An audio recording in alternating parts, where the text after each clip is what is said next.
Oke, tes 1, 2, Bismillahirrahmanirrahim. Assalamualaikum warahmatullahi wabarakatuh. Kembali lagi di perkuliahan saya. Pertemuan ke-9 ya, setelah UTS. Insya Allah kita akan membahas pertemuan ke-9 ini sampai ke 10-11 ya. Kita akan mulai saja.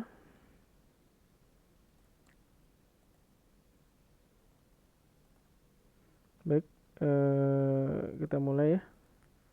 Kita close dulu ininya. 10-11 ya, insya Allah sama. Tourism, vegetation and soil, tourism and water quality, tourism and air quality and noise pollution, tourism and wildlife, tourism and geology. Ya, ini saya zoom out dulu segini ya, mungkin kelihatan ya. Mudah-mudahan masih kelihatan. Saya juga bisa coret-coret di sini pakai warna biru. Most of the literature has concerned the relationship between tourist behavior and the magnitude of physical damage caused to vegetation. Jadi ada korelasi, ada hubungan ya, hubungan yang dekat antara perilaku wisatawan dengan kerusakan fisik lingkungan. In fact, the literature on this subject in voluminous and many site-specific or activity-specific studies are available on range of tourist destination and within a variety of ecosystem. Jadi secara fakta ada beberapa literatur atau kajian yang merangkum atau menuliskan hal tersebut ya, di beberapa studi-studi juga perihal dampak dari wisatawan dalam destinasi. Selanjutnya, a variety of tourist activities impact upon vegetation. The impact are often grouped into the impact of transportation, accommodation, and shelter.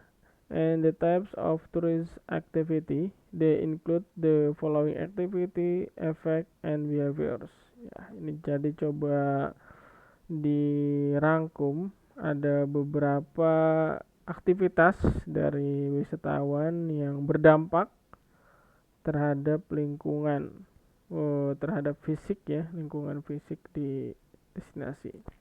The collection of flower, plant, and fungi can result in change in specific composition. Ini mungkin kalau wisatawannya yang ke arah nature tourism ya, nature based tourism. Careless use of fire. Nah ini pernah rame ya, masalah api ini. Mungkin kalian juga bisa searching tentang ada wisatawan, bukan wisatawan sih sebenarnya, mereka mau foto prewed ya di tempat yang qadarullah sedang kering ya, panas, di mana Bromo ya, sampai jadi viral dan jadi headline di beberapa media ya.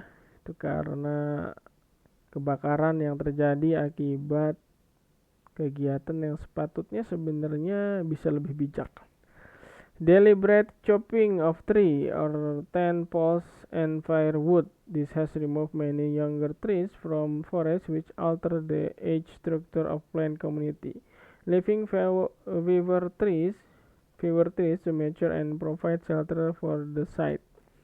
Ini juga ada ya, memotong beberapa ranting ya untuk kayu bakar. Ya, di sini juga terkadang mempengaruhi juga pertumbuhan dari tanaman tersebut. Excessive dumping of garbage is not only unsightly but also change the nutrient status of soil, can be ecologically damaging by blocking out air and light. Oke. Ini juga perihal masalah sampah ya, yang mempengaruhi kenapa nih sampahnya dibakar kali ya. Oke, enggak di tanah ya. yang mempengaruhi cahaya dan ini udara ya untuk keluar mungkin dari si tanaman tersebut ya. Jika tertutup sampah ya mereka tidak bisa bertumbuh dengan baik ya. Ini benar-benar saintis banget ya. Arahnya ke ilmu lingkungan dan ilmu biologi. Access road and accommodation construction have significant impact initially and cause successive change later during the facility operation. Impact can also be significant if these are concentrated and associated with campsite, trail, or car park. Oke, ini perihal masalah aksesibilitas ya, jalan dan akomodasi juga berdampak, setidaknya mempunyai dampak bagi lingkungan juga. Pedestrian and vehicular traffic impact directly on vegetation. Ini juga ya, pembuatan jalan ya. Kalau yang tadi jalan untuk roda 2 dan roda 4, yang nomor 6 ini kaitannya dengan pejalan kaki ya, pedestrian. The impact become a problem when the intensity and duration of use is excessive, and this depend upon the vulnerability, diversity and capacity of the ecosystem. Camping has similar effect to trampling. Okay, the construction of campsite involved the removal of vegetation and Asnock 1967 pointed out the damage also extend into the surrounding area with the development of trail and picnic sites. Oh, ini juga ternyata berpengaruh ya. Kalau kita membuat satu kawasan atau destinasi di dalam hutan ya, banyak sih sekarang ya. Kayak Bobo Kabin itu sebenarnya harus dicek juga ya, semacam amdalnya dan kaitannya dengan dampak-dampaknya seperti apa ya. Kelihatannya kayak go nature ya, tapi kok mungkin ada yang tidak terekspos seperti apa dampaknya. Oke, ini mungkin ada 32 ya, ini karena kita sampai pertemuan 11 ya, jadi kita akan coba mengeliminasi beberapa slide yang nanti kita bisa diskusi, tidak semuanya kita selesaikan, nanti mungkin ada beberapa part ya. It is the effect on vegetation and soil from the last two activities which have dominated the literature, particularly the effect of trampling, off-road motor vehicle, camping, and mountain bike riding. In fact, ini juga ya, pernah ada kegiatan, nanti bisa di searching juga, ada yang melakukan kegiatan atau giat trail, motor trail, tapi sangat disayangkan mereka tidak mematuhi jalur yang sudah dibuat ya. Akhirnya mungkin mau lebih challenging gitu ya, akhirnya merusak beberapa vegetasi yang endemik dan lumayan langka. In fact, it is fair to say that much of the impact is caused by feet and vehicle. Ya, jadi ternyata kalau di alam itu yang merusak bukan alamnya atau dari ekosistemnya, tapi oleh manusia dari kakinya dan kendaraannya. Ini kalau pakai trail. The effect has been reviewed by Cole 2004 and Newsom, Moore, and Dowling 2002. They are summarized, jadi mencoba merangkum the attrition of the physical damage to plant cover is associated with reduction in plant height, stem length, and leaf area, number of plant that's flower. Nah, ini kaitannya dengan tumbuhannya tersebut ya, bagaimana batang, daun, dan bunganya ya terdampak dengan kegiatan yang dilakukan oleh wisatawan atau kegiatan event-event yang berkaitan dengan ya sebenarnya masih ranah wisata ya, tapi wisata adventure. The compaction of soil reduce the porosity of the soil, impedes water infiltration rate and the water holding capacity of soil. This increases surface runoff and erosion potential. Ini juga pengaruh ya, kaitannya dengan masalah geografi nih. bukan geografi ya. Jadi perubahan tanah yang mengakibatkan erosi akibat ya tadi ya, ini soil reduce, the porosity of the soil, jadi tanahnya jadi tidak padat lagi dan mengakibatkan bisa kecelakaan ya. Depletion and loss of organic soil horizon and degradation of soil structure has a direct effect on plant and animal population. Ini juga mempengaruhi ekosistem di dalamnya selain daripada tumbuhan, binatang pun jadi terpengaruh ya, terdampak juga khususnya dari populasi ya. Mungkin apa ya yang ini binatang. Kalau nyamuk nggak mungkin ya, karena nyamuk itu sudah mengganggu. The elimination of vast tract of vegetation, often mature trees, are fell for trail and campus construction. The vegetation that remain is primarily tolerant graminoids that are able to survive essential mineral soil base. Ini tapi ada beberapa tumbuhan juga yang bisa beradaptasi. There are strong relationships between soil and vegetation. Oke, jadi tanah dan tumbuh-tumbuhan ini memiliki hubungan yang sangat erat ya. Pastinya kalau tumbuhan tidak ditaruh di tanah, ada ya yang nggak di tanah ya, menggunakan media lain ya, tapi secara umumnya tumbuhan menggunakan media tanah. Soil compaction influence plant growth, and the age structure of vegetation and supply of organic matter will affect plant reproduction, composition, and diversity. Ya, apalagi sekarang ya, kalau kalian juga melihat kondisi sekarang yang cuacanya sudah ekstrim ya. Ini juga mungkin nanti akan saya coba bahas atau kalian bisa cari sebagai tugas mengenai dampak sekarang bukan global warming lagi. Levelnya sudah mulai tinggi dan beberapa sinar UV itu udah di luar batas toleransi atau tolerir dari angka yang dirujuk oleh WHO ya. Jadi kita tidak berkepentingan ya, sebaiknya di rumah saja untuk menghindari paparan secara langsung atau menggunakan pelembab ya dan sebagainya.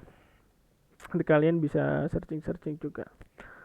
Selanjutnya call 2004 di point 52 identified for principal factor that influence the intensity of impact.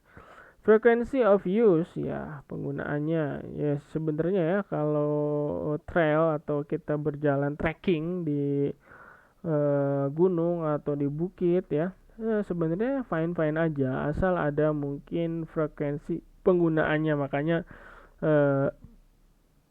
bangunan atau daya tarik wisata yang buatan manusia saja sampai ada semacam daya tampung dan daya dukungnya ya. Jadi kapasitasnya berapa. Nah ini apalagi yang langsung dari alam harusnya lebih strict lagi ya. Kayak contoh Borobudur kan, masuk ke atas harus ada maksimal tuh berapa orang gitu. Kalau kelebihan mungkin bisa ambrol juga ya. Atau ada juga ada viral juga ya, semacam yang dari kaca itu ya. Nah, dia ada tebing terus ininya penyangganya atau jembatannya pakai kaca, mungkin terlalu tipis kacanya atau bobotnya terlalu besar, akhirnya pecah dan mengakibatkan hal yang tidak diinginkan ya. Wisatawan bisa mengalami ya, bukan hanya celaka, bisa jiwa juga melayang. Type of use of behavior of user. Kayak ini juga penggunaannya nih, ini berkolerasi dengan frekuensi ya.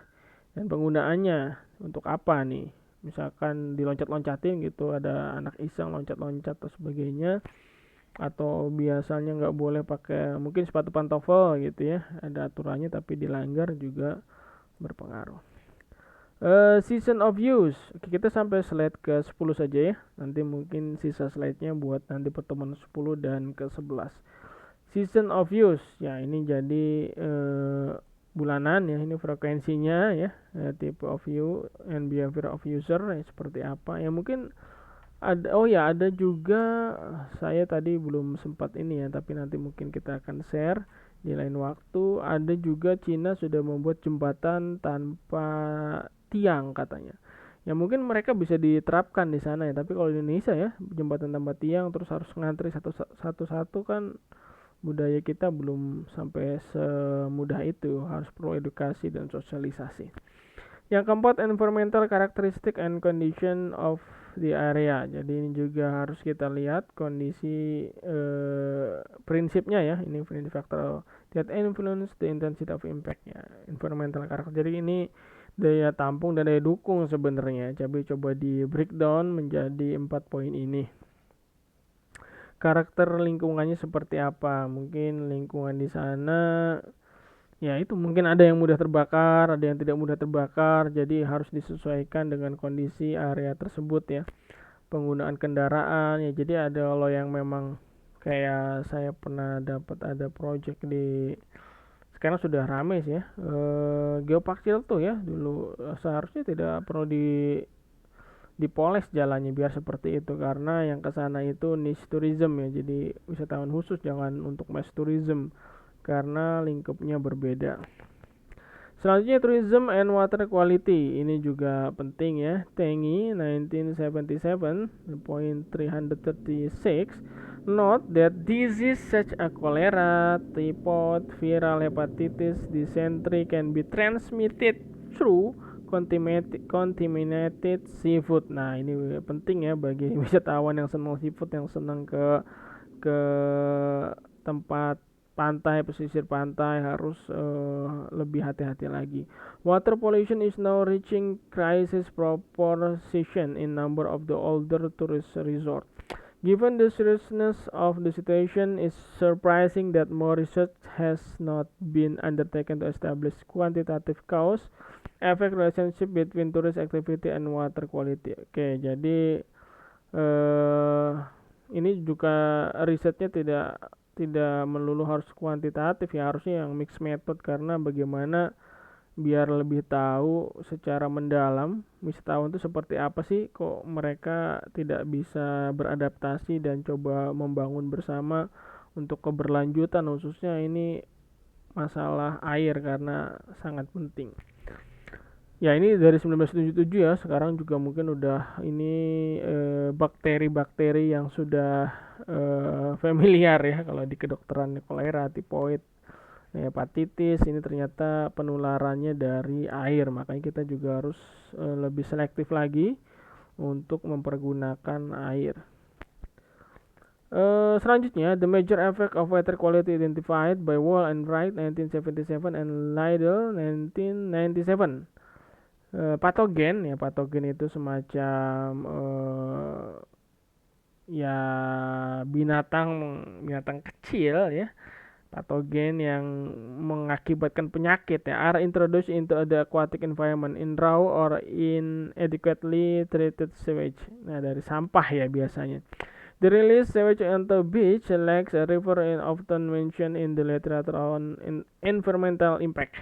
It is potential health hazard to tourists using those resources as they may contract waterborne disease. Nah, ini juga jadi catatan tersendiri ya bahwa patogen bakteri ya, karena bakteri itu hidupnya di air ya, kalau virus itu di udara. Saya tahu sedikit ya karena udah saudara saya ada yang berprofesi sebagai dokter, jadi saya suka brainstorming, suka bertanya-tanya juga, dan kurang lebih seperti itu ya, tapi nanti untuk lebih detailnya bisa kalian cari juga. Yang nomor 2, the addition of nutrient to the water will hasten the process of eutrophication ya. Excessive weight grow may result with implication for level of dissolved oxygen, which in turn govern with number, species composition and growth rates ya. Jadi ini juga pengaruh ya. Nutrient to the water will hasten the process of eutrophication. Ini bahasanya arah ke saintis sekali. Jadi dengan kita menjaga keberlanjutan air ya, insya Allah ya ikannya juga aman untuk kita makan, dan ekosistem atau spesies-spesies lain juga bisa berkelanjutan ya, tidak punah. Baik, yang ke-10. Oke, ini sampai 10 ya.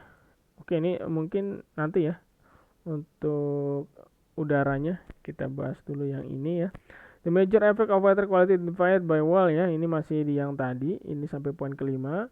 Fluctuation. Nah, ini udah kayak ekonomi ya, fluktuasi. In the supply and distribution of oxygen have implication for aquatic plant and animal life which are well understood. Nah, ini kalau kita mungkin ada temennya ya yang kuliah di pariwisata Bahari Unpad, arahnya mungkin akan seperti ini ya, ke arah seperti membahas tentang lebih detail bagaimana ekosistem yang ada di suatu destinasi wisata ya, terutama dampaknya ya.